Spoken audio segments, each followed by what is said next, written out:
What's up, everybody? Good morning, and once again, welcome to our Water's Edge online Sunday morning worship experience. Thank you so very much for tuning in and choosing to spend your Sunday morning with us and to worship with us and to hang out with us. We have a little bit different background today because today, while we're filming, we actually have laundry day and healthcare day and vendor day and a job source day in our auditorium for the homeless community. Miss Kelly and Lisa and their team have put together a wonderful event today for the unhoused community. We're feeding them, hanging out with them. Off Our Rockers is in there today. We have vendors in there today. We have a shower truck there today. We're doing laundry today. So there's lots of ministry going on in this building today, in your home that you call the Water's Edge, which is why we have a different background while we're filming.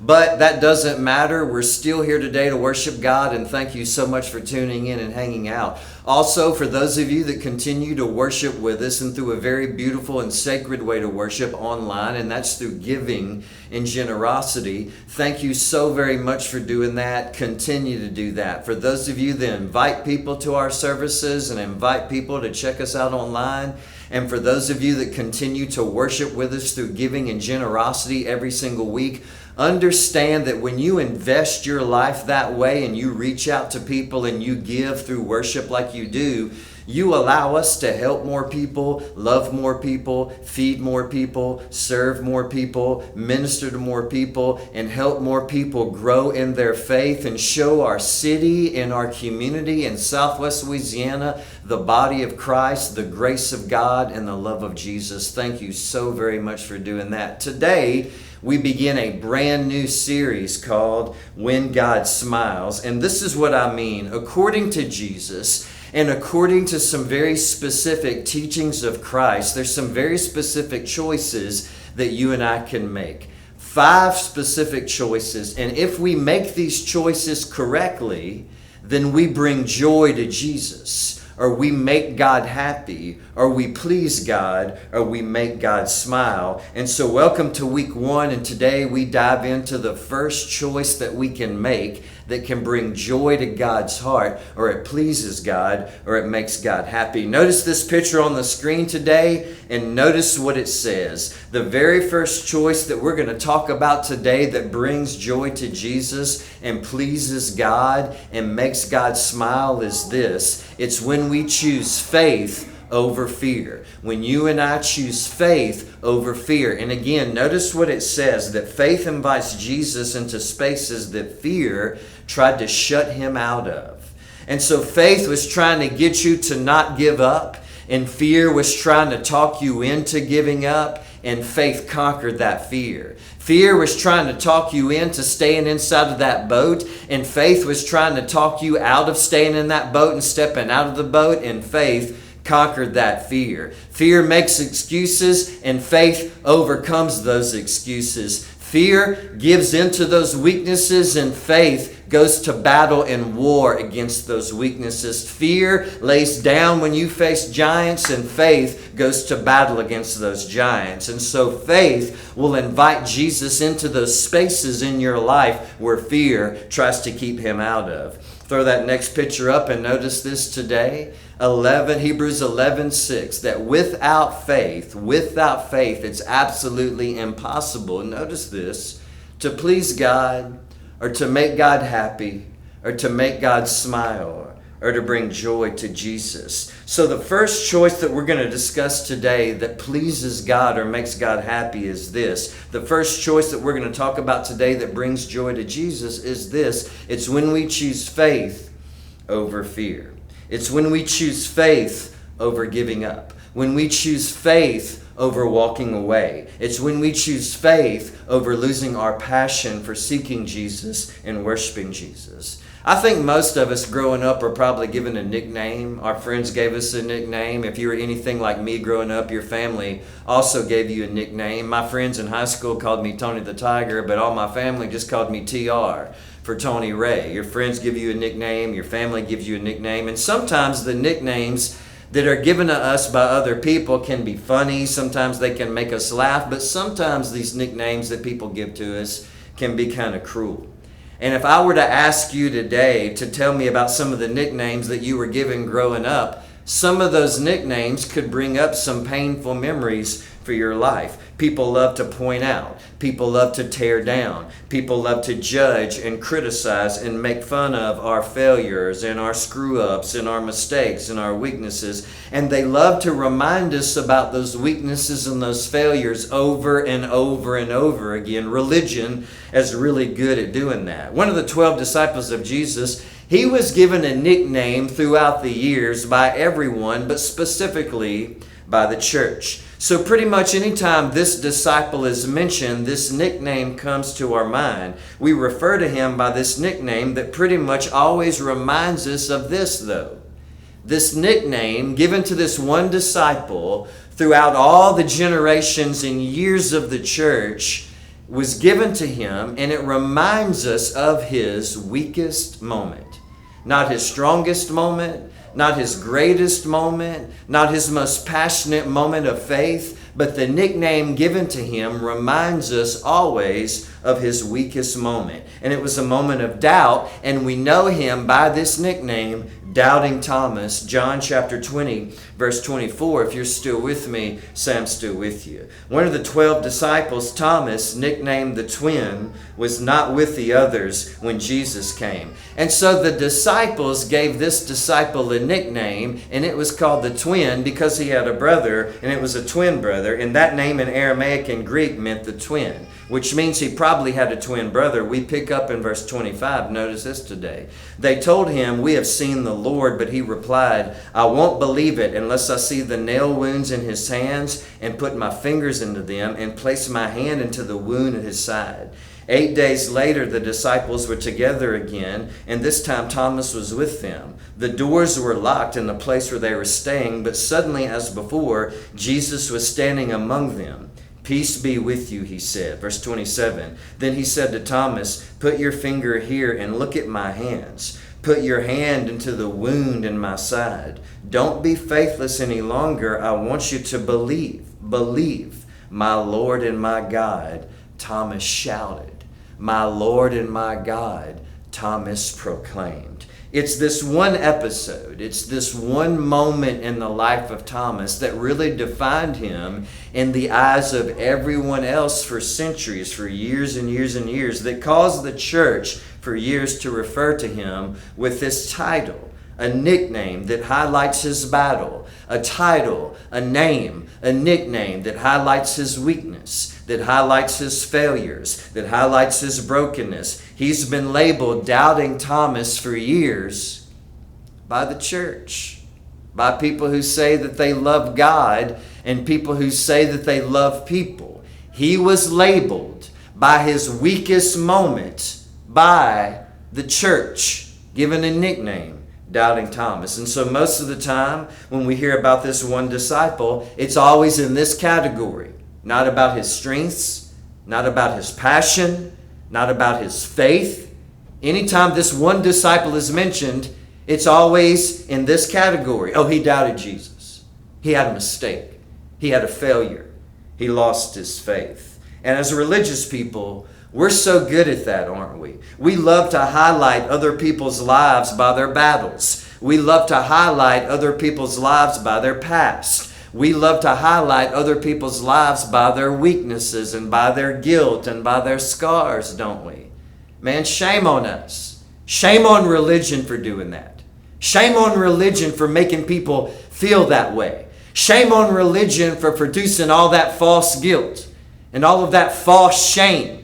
Shame on religion for placing people who are hurting under those burdens simply by always highlighting people by their failures, always highlighting people by their mistakes, always highlighting people by their brokenness and by their battles. But always remember this, and this is always true in God's kingdom. God's heroes are unlikely heroes, and no great story ever has a perfect character. And your story is far from being over, because here's some other things that we need to know about this disciple named Thomas. So in John chapter 11, Jesus has a friend named Lazarus in Bethany, in the region of Judea. Lazarus is dead. Jesus needs to go back to this region. resurrection, and he's going to call Lazarus out of the grave and raise him from the dead. And we all know of the disciples, we all know that they're like, man, Jesus, we don't need to go back to this region, because the last time we were there,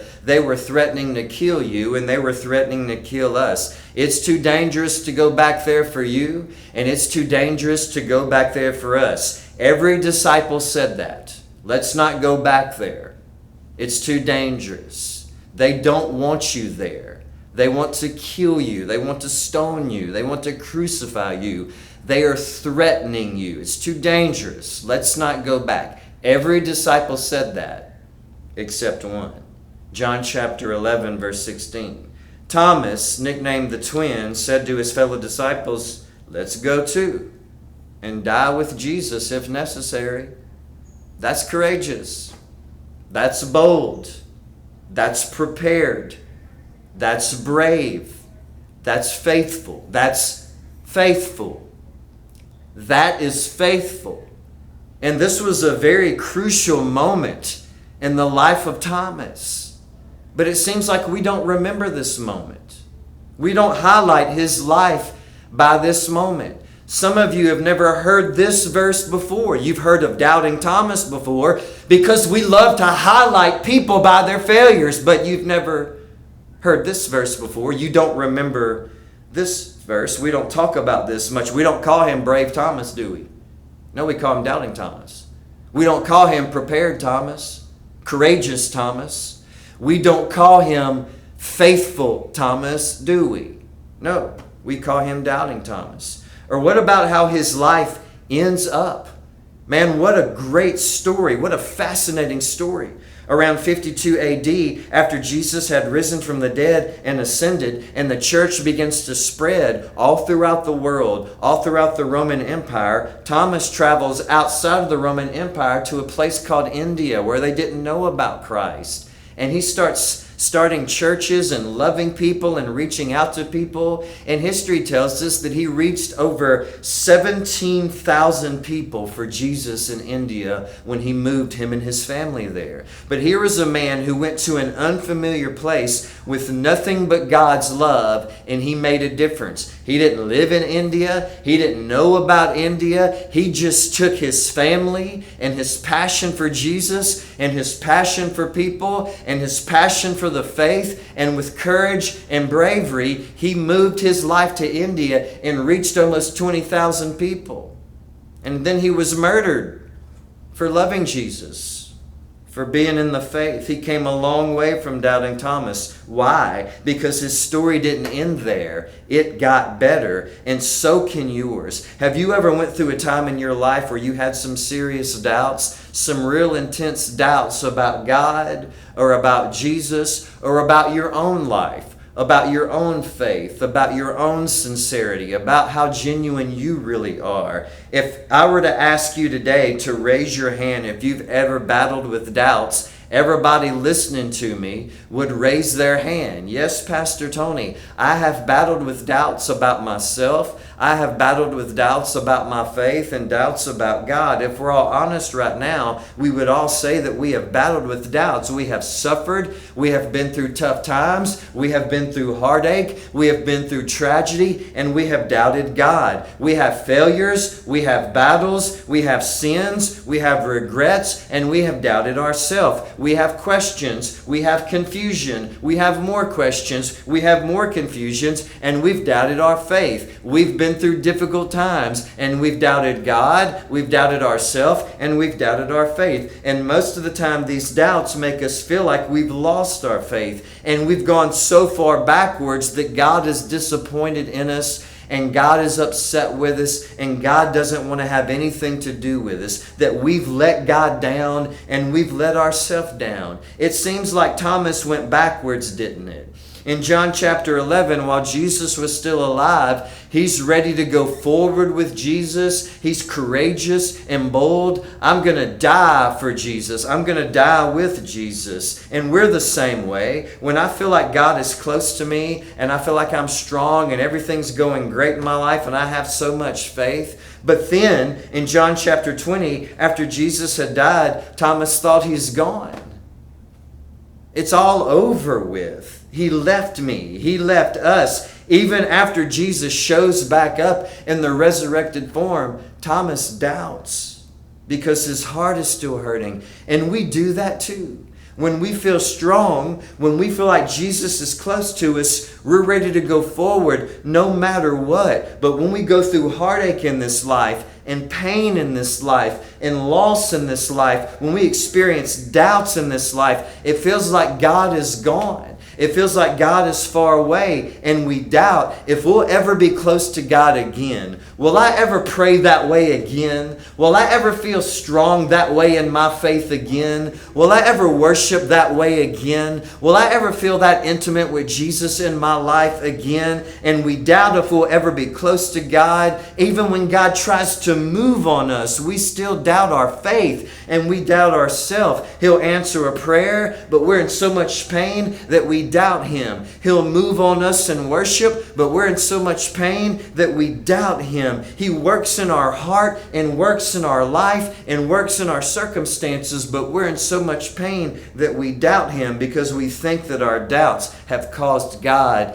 to be disappointed in us, to be upset with us, to be frustrated with us. But let me ask you this. And I need everybody to pay attention to me right now. If you're still with me, say I'm still with you. Let me ask you a question.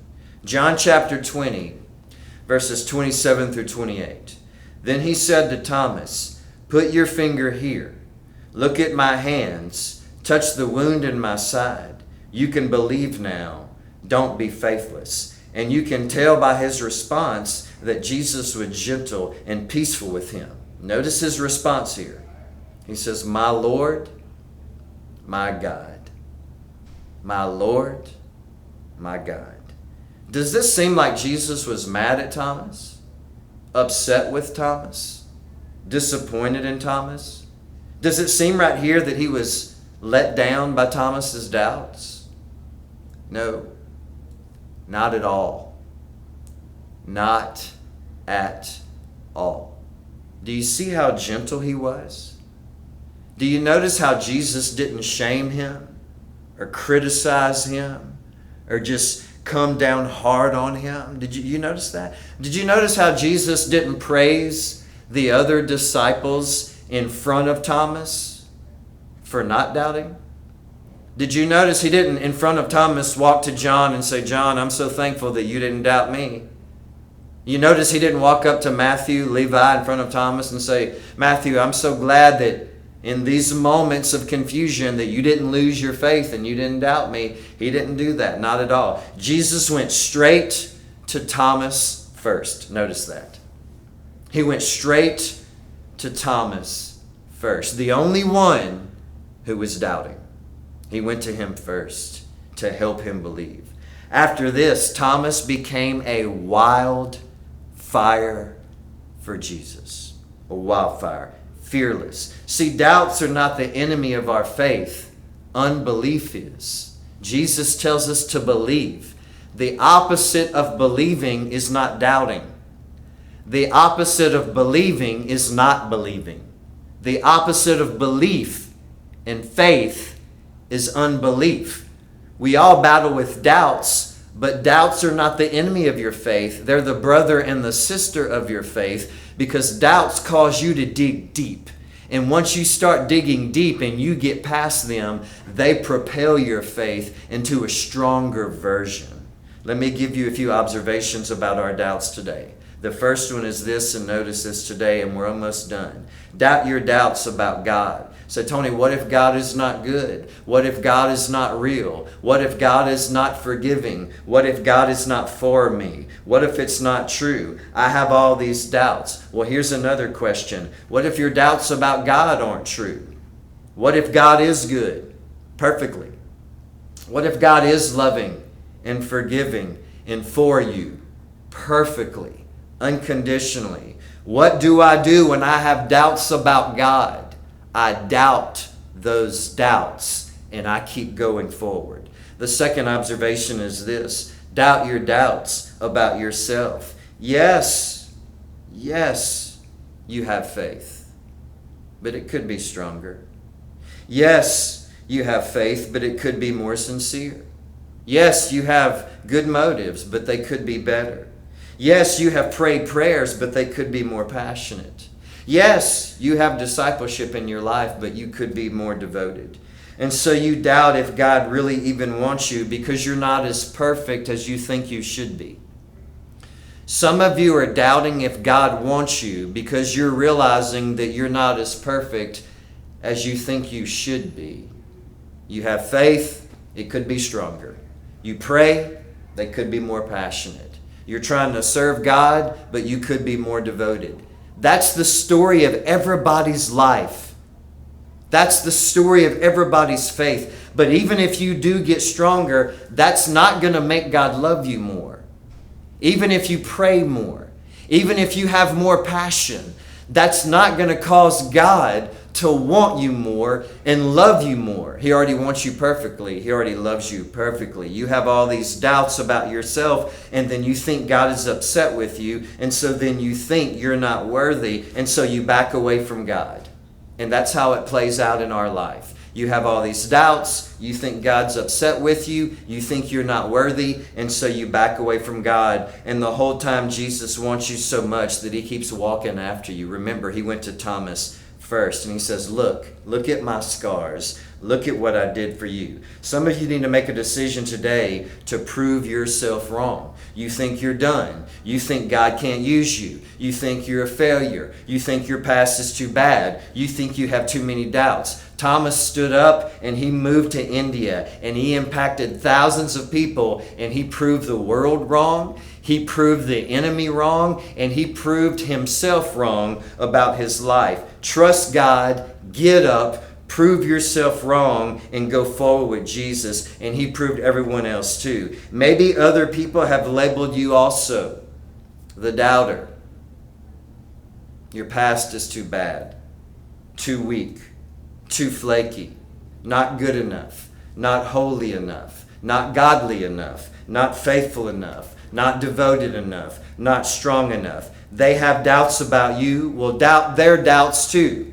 Doubt your doubts about yourself. Doubt this world's doubts about your life. And doubt the other people's doubts that they have about your life too. Stand up and prove them wrong. What you're going through right now is not the end of your story either. You think because you've had failures that it's the end. Because I have regret that it's the end. Because I have guilt and pain and weaknesses and shame that it's the end. But if you keep fighting, if that could be the very thing that propels your faith into standing back up again and getting stronger. Your story of you standing back up again may be the very story that helps someone else overcome their past and helps them stand back up again. Your story of standing back up again may be the very story that helps someone else overcome their pain and their weaknesses and their battles and their giants and their excuses, and it helps them go forward with Jesus. No great story has perfect characters, and your story is not over by a long shot. Thank you so very much for tuning in today.